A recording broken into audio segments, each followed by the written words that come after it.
कभी सोचा है कि दुनिया का सबसे बड़ा लोकतंत्र आखिर चलता कैसे है? इसका जवाब एक ही दस्तावेज में छिपा है, भारत का संविधान। और ये कोई मामूली किताब नहीं है, ये 1400 करोड़ लोगों के सपनों और अधिकारों की बुनियाद है। तो चलिए आज इसे जरा आसान भाषा में समझते हैं। अच्छा, ये जो प्रतीक है अशोक स्तंभ, ये तो हर जगह दिखता है ना? हमारे नोटों पर, सरकारी दस्तावेजों पर। ये शक्ति का, अधिकार का चिन्ह है। पर सोचने वाली बात यह है कि ये अधिकार, ये अथॉरिटी आती कहाँ से है? इसका सोर्स सिर्फ एक है, हमारा संविधान। तो ये संविधान आखिर है क्या? इसे ऐसे समझिए, यह हमारे देश की सबसे बड़ी रूल बुक है। जैसे क्रिकेट या फुटबॉल के नियम होते हैं जो बताते हैं कि खेल कैसे खेला जाएगा, ठीक वैसे ही ये किताब बताती है कि देश कैसे चलेगा, सरकार कैसे काम करेगी, हम सबके अधिकार क्या हैं और एक देश के तौर पर हमारा लक्ष्य क्या है। देश का हर एक कानून इसी रूल बुक से अपनी ताकत लेता है। पर रुकिए, ये कोई पत्थर की लकीर नहीं है। मतलब ऐसा नहीं कि जो एक बार लिख दिया वो हमेशा के लिए फिक्स हो गया। जब हमारा संविधान बना था तो इसमें 395 नियम थे, जिन्हें हम अनुच्छेद कहते हैं। आज इनकी संख्या बढ़कर 448 से भी ज्यादा हो गई है। इससे पता चलता है कि हमारी रूल बुक वक्त और समाज की जरूरतों के हिसाब से खुद को बदलती रही है। तो ठीक है, इतनी बड़ी रूल बुक को समझना शुरू कहाँ से किया जाए? देखिए, किसी भी किताब को समझने के लिए ना सबसे पहले उसकी आत्मा को, उसकी दिल को पकड़ना जरूरी होता है। और हमारे संविधान का दिल, या कहिए उसकी आत्मा, वो है इसकी प्रस्तावना। ये वो पहला पन्ना है जो पूरी किताब का मकसद बता देता है। और इसी आत्मा से निकलती हैं वो गारंटियां, जिन्हें हम मूल अधिकार या फंडामेंटल राइट्स कहते हैं। शुरुआत होती है इन शब्दों से, हम भारत के लोग।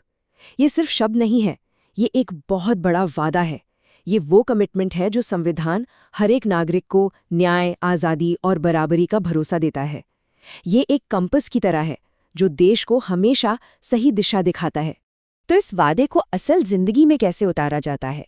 इसका जवाब मिलता है हमें मूल अधिकारों में। ये सिर्फ अच्छी अच्छी बातें नहीं हैं, बल्कि हर भारतीय नागरिक को मिली हुई कानूनी गारंटियां हैं। ये वो शील्ड है, वो ढाल है जो हर नागरिक की रक्षा करती है। जैसे कि कानून की नज़र में सब बराबर हैं, हमें अपनी बात कहने की पूरी आज़ादी है और सबसे बढ़कर सम्मान से जीने का अधिकार। लेकिन अगर कोई इन अधिकारों को छीनने की कोशिश करे तो तब क्या होगा? यहीं पर आता है अनुच्छेद 32। और सुनिए, डॉक्टर अंबेडकर ने इसे संविधान का हृदय और आत्मा कहा था। पता है क्यों? क्योंकि ये हमें सीधे सुप्रीम कोर्ट जाने की ताकत देता है, ताकि हमारे अधिकारों की रक्षा हो सके। तो ये अधिकार तो मिल गए, लेकिन इन्हें लागू कौन करेगा? देश की सरकार कैसे चलेगी? इसके लिए भी संविधान एक पूरा का पूरा ढांचा, एक ब्लूप्रिंट तैयार करता है। तो चलिए अब उस ब्लूप्रिंट पर नजर डालते हैं जिससे ये पूरी सरकारी मशीनरी चलती है। संविधान ने हर चीज को बड़े ही सिस्टमैटिक तरीके से बांटा हुआ है। जैसे भाग वी में बताया गया है कि केंद्र सरकार, मतलब जो दिल्ली में सरकार है, वो कैसे काम करेगी। फिर भाग वी आई में राज्यों के सरकारों के बारे में सब कुछ है। और भाग 15 वो पूरा का पूरा चुनावों के बारे में कि हम अपनी सरकार चुनेंगे कैसे। ये पूरे देश को चलाने का एक साफ सुथरा नक्शा है। सीधी सी बात है, देश के राष्ट्रपति से लेकर एक छोटे से गांव की पंचायत तक कौन कैसे काम करेगा, किसके पास कितनी पावर होगी, हर एक चीज, हर एक नियम इसी किताब में लिखा हुआ है। ये शासन की एक ऐसी कड़ी बनाता है जो ऊपर से नीचे तक सबको जोड़ती है।